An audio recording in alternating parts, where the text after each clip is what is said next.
जब वो बदली छटती है तो सूर्य नारायण तो प्रकट है। तो ये परंपरागत जो ज्ञान है ये धीरे धीरे संतों तक आया और संतों से होते होते होते बीच में प्राय लुप्त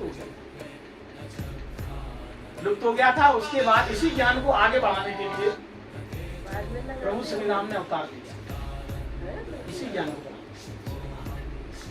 जब जब होए धर्म की हानि बाढ़े असुर अधम अभिमानी तब तब प्रभुधर विविध शरीरा हर ही कृपानिधि सज्जन किया, रामचरितमानस जी के। और इसी बात को गीता जी ने भी कहा है, यदा यदा हि धर्मस्य ग्लानिर्भवति भारत, यदा यदा हि धर्मस्य, जब जब धर्म की हानि होती है, यदा यदा हि जब जब तब तब मैं प्रकट होता। रामचरितमानस कह रही है गौधुज धेनु देव हितकारी और कृपा सिंधु मानुष तनुधारी, इतने लोगों की रक्षा भगवान प्रकट होते। तो इस आत्म और अध्यात्म विद्या को, इस ब्रह्म विद्या को पुनः प्रसारित करने के लिए प्रभु श्री राम ने अवतार, जिनसे आप सब लोग बड़ी बात परिचित हैं। भगवान प्रभु श्री राम ने जो अवतार लिया, उस अवतार के वक्त जो उन्होंने लीलाएं की थी, वो सारी की सारी लीलाएं हमारे और आपके लिए की। और बहुत गहराई से जब आप प्रभु की लीला को देखेंगे, प्रभु के आचरण और चरित्र को जब देखेंगे, राम जी के चरित्र को, तो राम जी का चरित्र संपूर्ण गीता है। राम जी का जो चरित्र है संपूर्ण गीता है। गीता ही हमारा जीवन है।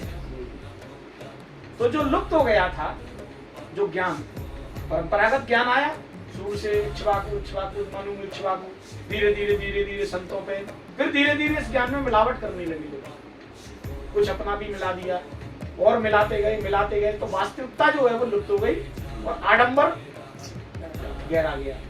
ये वास्तविकता और आडंबर का मतलब क्या होता है?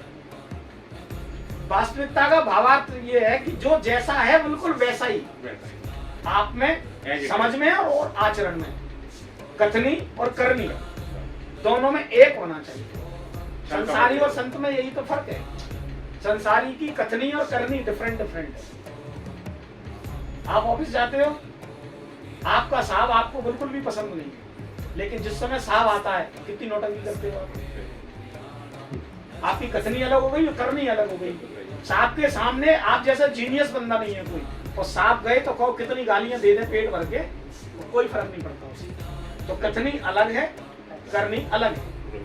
संसारी जो व्यक्ति है उसकी कथनी और करनी अलग अलग होती है। मनसा वाचा कर्मणा, ये तीनों क्रिया अलग अलग काम करती है। मनसा यानी मन की क्रिया अलग है उसकी, वाचा यानी वाणी कुछ और कह रही है, मन कुछ और विचार कर रहा है, और इंद्रियां कुछ और कर रही हैं। तीनों तितर बितर हैं, यानी सुमत नहीं है आपके अंतरंग, आपके अंतःकरण में सुमित नहीं है।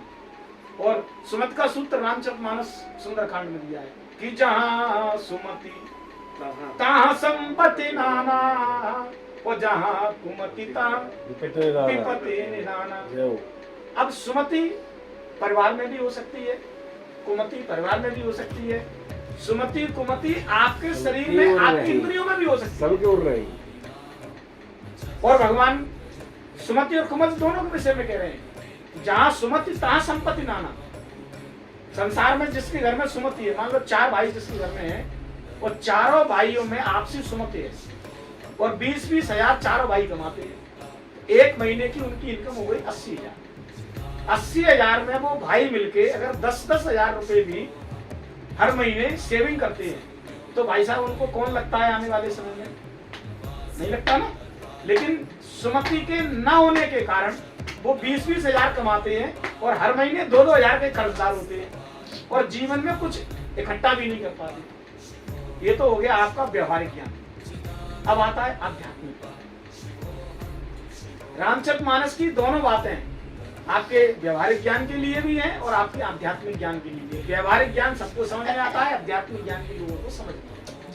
इसलिए इनको, इन गूढ़ रहस्यों को समझने के लिए ही संत सद्गुरुओं की आवश्यकता है। मेरा व्यवहार भी वैसे ही आपके साथ होगा। यही सिद्धांत प्रकृति का है। प्रकृति का क्या सिद्धांत है? आप जो बांटोगे आपको वही प्राप्त होगा। सुख बांटोगे सुख मिलेगा, कहीं से भी मिले आपको सुख मिलेगा। अगर आप किसी को पीड़ा बांट रहे हैं अपनी वाणी से, विचारों से, तो आपको पीड़ा ही मिलेगी वापसी में, जो भी आप बांट रहे हैं। तो हम क्या चाहते हैं? देखिए, चाहत हमारी है भगवान शांति मिले, और हम बांट क्या रहे हैं? अशांति बांट रहे हैं ना। अच्छे वाले किसी के यहाँ शांति से वो अपना जीवन जी रहा था, जाके कोई ऐसी पॉइंट अपन ने छोड़ दिया कि उसका जीवन अस्त व्यस्त हो गया।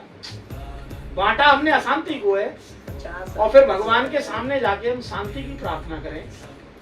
ये साधारण सा व्यवहार जब मेरे जैसे गधे आदमी को समझ में आ रहा है, तो परमात्मा को समझ में नहीं आएगा।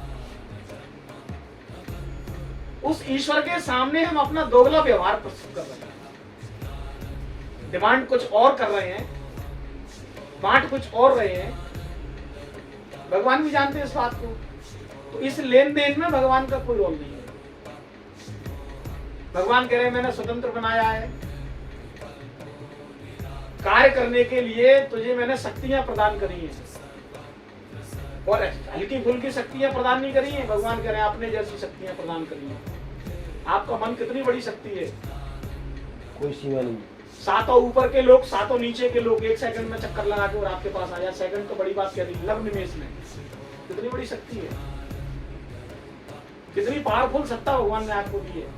जघन्य से जघन किसी क्रिया का निर्णय देने के लिए कितनी ताकतवर बुद्धि आपको दी है। सब कुछ ईश्वर ने आपको दे के भेजा है। उसके बावजूद भी अज्ञानता के कारण हम इन अपने भगवान के द्वारा दिए गए इन अस्त्र शस्त्रों का उपयोग करना नहीं जानते। तो दे कुछ और रहे हैं, ले कुछ और रहे हैं। चर्चा सतोपंथ की है। 7 सोपान है अध्यात्म ज्ञान। स्टेप बाय स्टेप, ये साधक के लिए, सामान्य के लिए नहीं। सामान्य के लिए इतना है, भगवान का नाम जप करो जितना कर पाओ, करते रहो। नाम जप से आपका अंतःकरण धीरे धीरे धीरे धीरे शुद्ध होने लगेगा। अंतःकरण जब शुद्ध होने लगेगा तब आपके अंदर से ज्ञान की प्यास लगेगी। बिना अंतःकरण शुद्ध हुए योग नहीं होता। अगर आप योग चाहते हैं, योग का मतलब क्या हुआ? जिस व्यक्ति जिसको हम जानते नहीं है उसको जान लेना, ये योग है।